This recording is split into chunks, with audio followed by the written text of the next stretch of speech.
निर्णय घेण्याआधी विचार व्हायला पाहिजे हे दुरुस्त, पण या बाबतीत विचार होऊ नये. अंगाशी विचार होऊ नये. मग या धडावरती जे गाडगं ते काही नुसतं खाण्यासाठी का? राजन,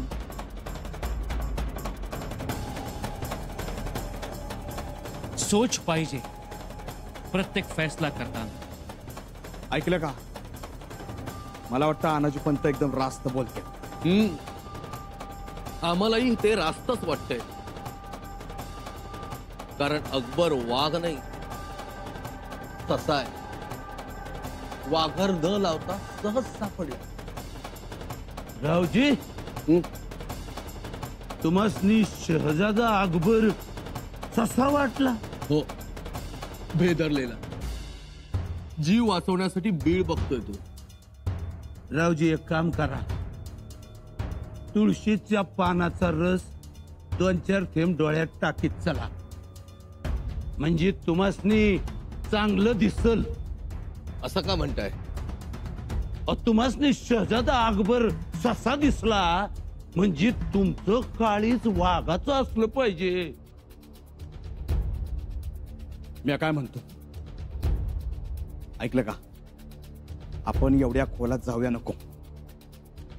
शंभूराजे, मला विचाराल तर ही संधी वाटत्या. संधी? ती कशी? कशी म्हणजे?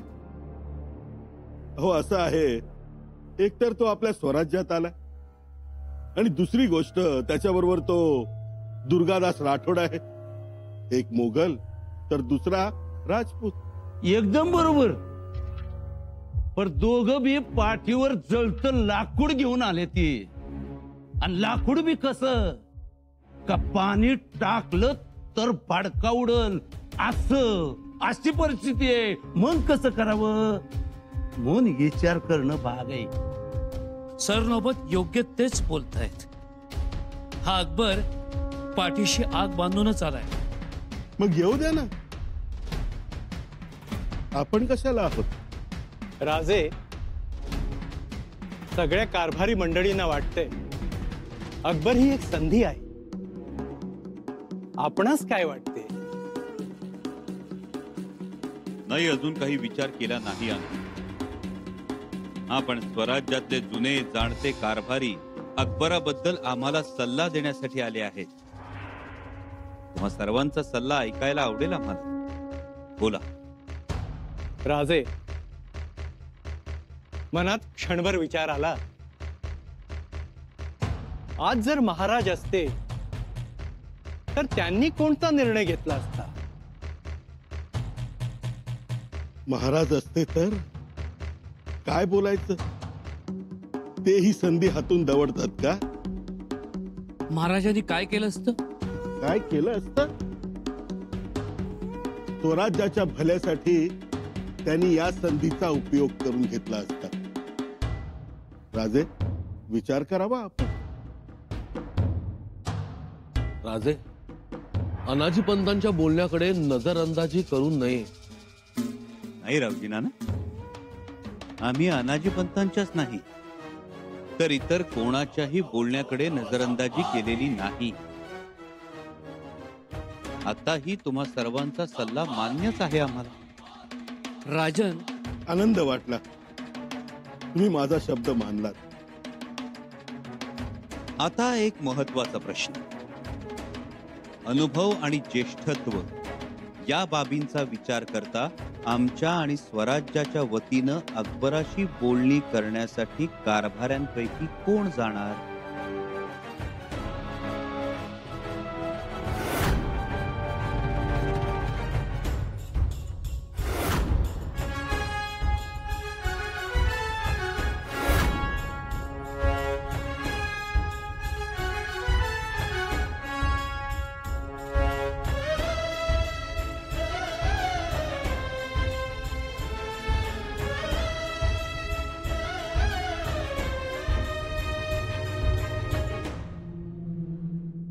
कोण जाणार?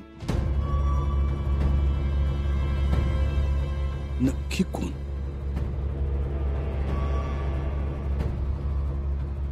अनुभवी म्हणजे कोण जाणार? शंभूराजांनी एवढं सहज मान्य करावं म्हणजे सांप मरे और लाठी भी न टूटे। वाह राजन, कमाल।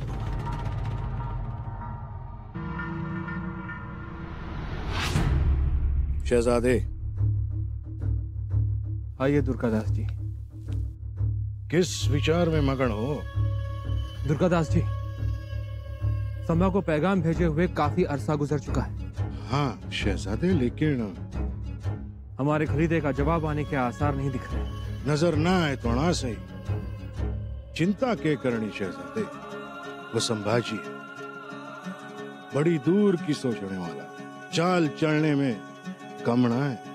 लेकिन हमने तो सुना है संभा बहुत ही गुस्सैल, गुस्से में बहुत सारे गलत फैसले भी ले लेता है। ना शहजादे, वो बेटा किसका है? शिवाजी महाराज का। शिवाजी महाराज की शूरवीरता, शिवाजी महाराज का राजकारण उनकी रगों में बहता है। हाँ, लेकिन अभी तक उन्होंने कोई वकील भी तो नहीं भेजा। तो ना सही, हम वहां पहुंचेंगे और जरूर पहुंचेंगे। अब हम स्वराज के भीतर इतने आ चुके हैं, उनके लोगों ने मना भी तो नहीं किया। वो तो है। और शहजादे, सबसे बड़ा डर तो बादशाह औरंगजेब का है। उनकी कोशिशें तो जारी रहेंगी। आपके भाई शाह आलम तो यहां तक पहुंच गए थे। बादशाह और दूसरे सरदार भेजेंगे आपको पकड़ने के लिए, और हम तो वचन दे बैठे आपकी सुरक्षा का। वो सुरक्षा अब यही मुमकिन है, स्वराज में, संभाजी की शमशेर की छाव में।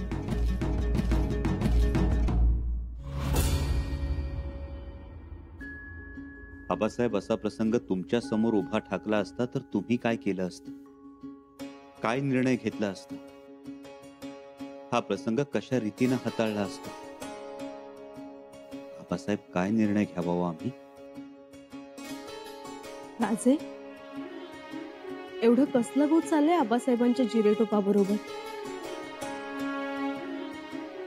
कूज नाही राणीसाहेब, अंतर्मुख होऊन बसलो. आम्हाला खात्री आहे की या पवित्र जिरेटोपाच्या सान्निध्यात आम्हाला योग्य तो विचार सुचेल.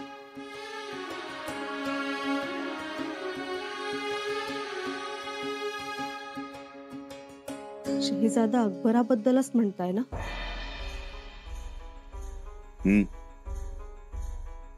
शहजादा अकबराच्या खलित्याला जबाब द्यावाच लागेल, पण काय जबाब द्यावा? प्रधान मंडळींचं काय मत पडलं?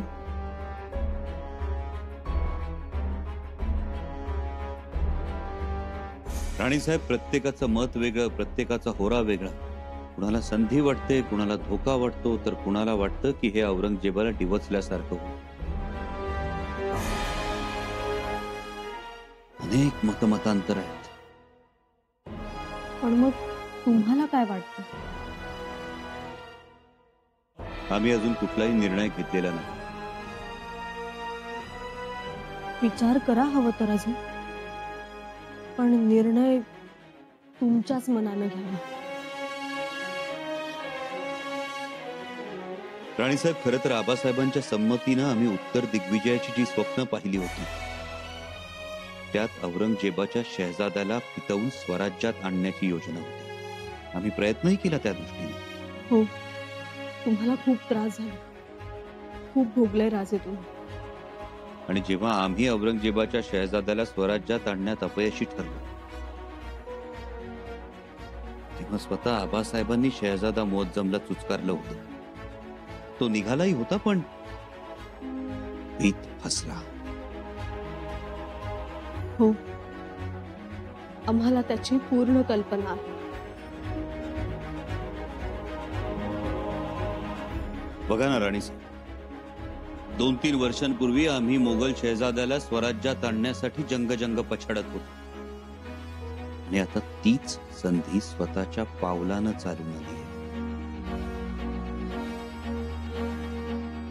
राजे, योग्य तो निर्णय घेण्यास आपण सक्षम आहात.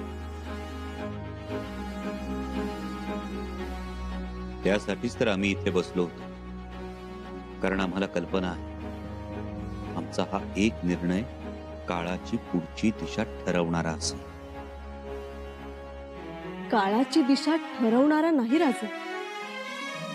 यापुढे आपला प्रत्येक निर्णय हा काळाची दिशा बदलणारा असेल.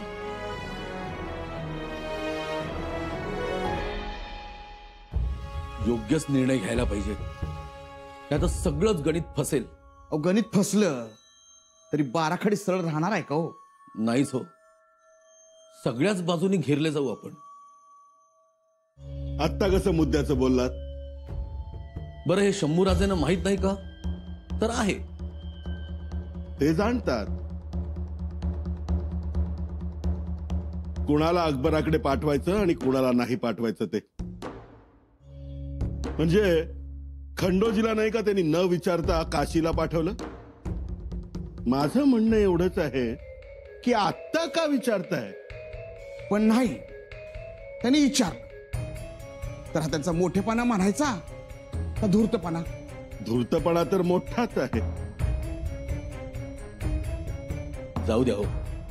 आपल्याला काय जायला सांगितलं ना तर जायचं.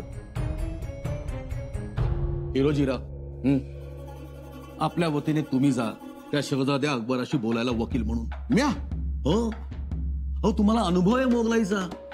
तुम्ही राहिलात तिथे. तिथल्या सैनिकांना सरदारांना ओळखता तुम्ही. औरंगजेबाला त्याच्या शहजाद्यांना बघितलंय तुम्ही. अहो त्यांच्या बाबतीत तुमची नजर मेलेली आहे. तुम्ही त्या शहजाद्या अकबराशी नीट बोलाल, ते प्रकरण नीट हाताळाल, तेव्हा तुम्हीच जा. हे समज खरं आहे, पण तरी बी मला नका पाठवू. त्यापेक्षा तुम्ही जा. मी? होय, म्हणजे तुमच्यासाठी ही मोठी संधी आहे आणि तुम्ही ते कराल. तुम्हाला तिथे अवघड जाणार नाही. अहो मला कशाला पाठवताय? आता मुत्सद्दीपणा मला काही जमणार नाही. मग मुत्सद्दीपणा कोणाला जमणार? प्रल्हाद पंत आहेत की. अहो त्यासने नाही जमणार. अहो ती शहजादा आहे, तयारीचा शहजादा, आणि त्याच्यासोबत दुर्गदास राठोड, हुशार बुद्धिमान राजपूत बी आहे. त्यांच्या समोर टिकणारा वकीलच पाठवायला पाहिजे. टिकणारा आणि आपल्या कह्यात घेणाराही. असा आपल्याकडं अनाजी पंतांशिवाय दुसरं कोण आहे? खरंच की. ऐकलं का हो पंत? पाया पडतो मी तुमच्या. मला या भानगडीत नका घेऊ.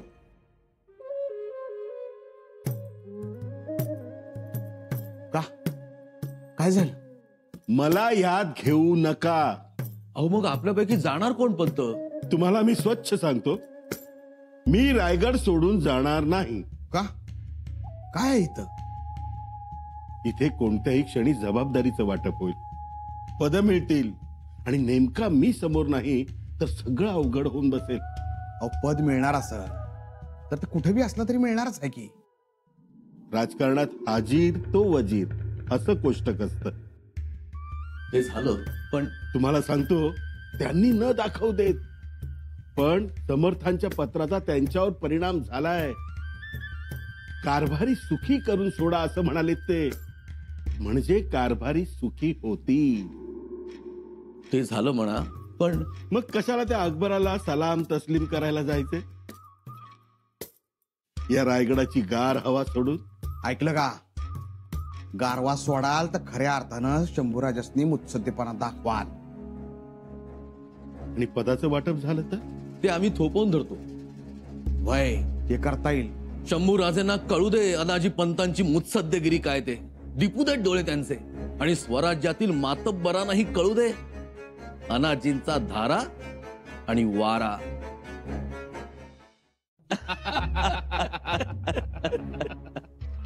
अण्णाजी पण त्यांनी शेपूट घातलं बघा.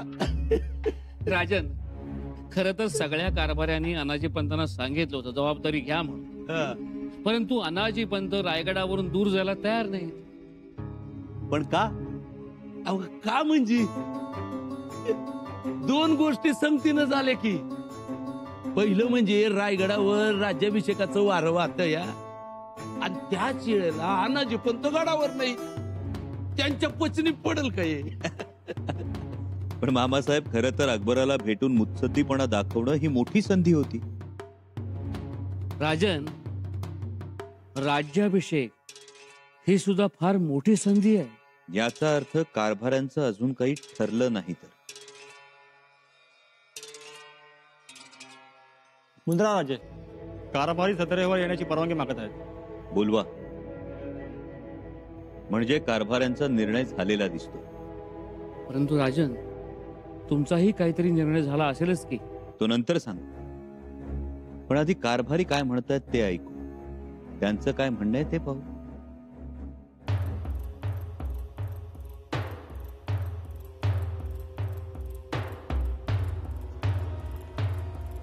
या या या. एवढ्या तातडीनं तुमचा निर्णय झाला हे पाहून आनंद वाटला. वैराज, काय ठरलं? ठरलं असं की कारभारी मंडळीतून अकबराशी बोलाचाल करण्यासाठी अनाजी पंत तयार आहेत.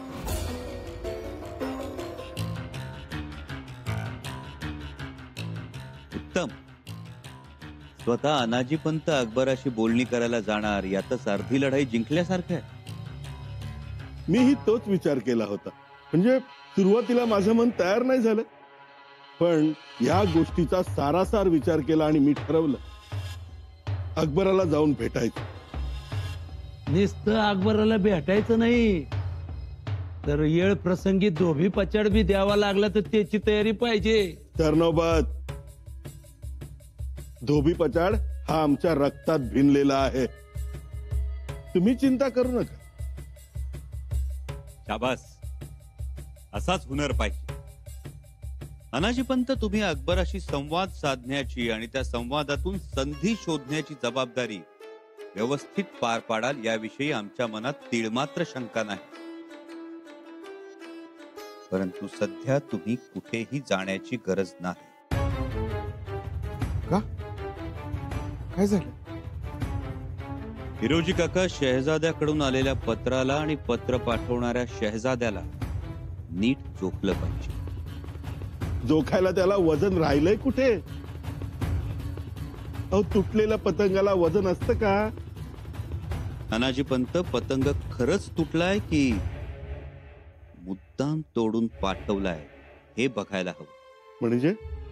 म्हणजे स्वराज्यात आश्रय मागणारा अकबर हा तोतया सुद्धा असू शकतो.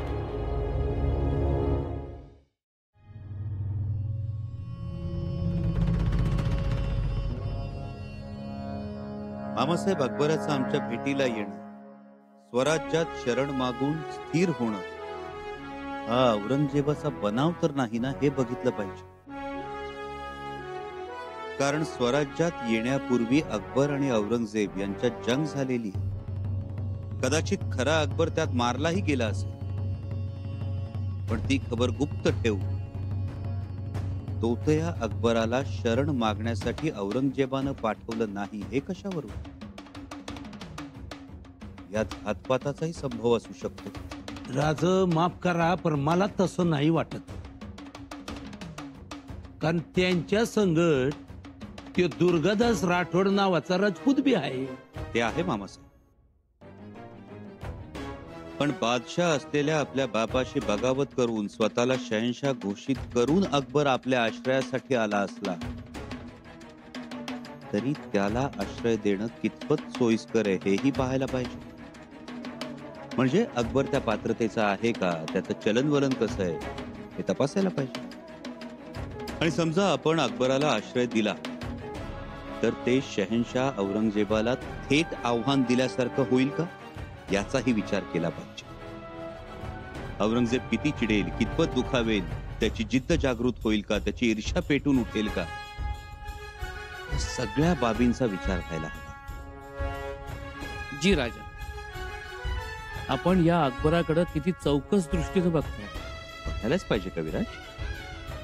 मग मीही तेच केलं असतं जाऊन. नाजी पंत, त्यासाठी बहिर्जी काका आहे, ते बघतील. मग आता शेवटाला तुमचं काय म्हणणं आहे? मामासाहेब, आम्हाला वाटतं की आधी राज्याभिषेक सुरळीत पार पडू द्यावा.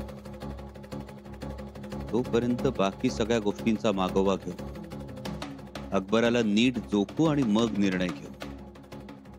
कारण हत्ती पाळायचा असेल तर त्याच्या गंडस्थळाचा अभ्यास व्हायला पाहिजे. याही बाबतीत तेच सोयीचं आणि स्वराज्याच्या फायद्याचं.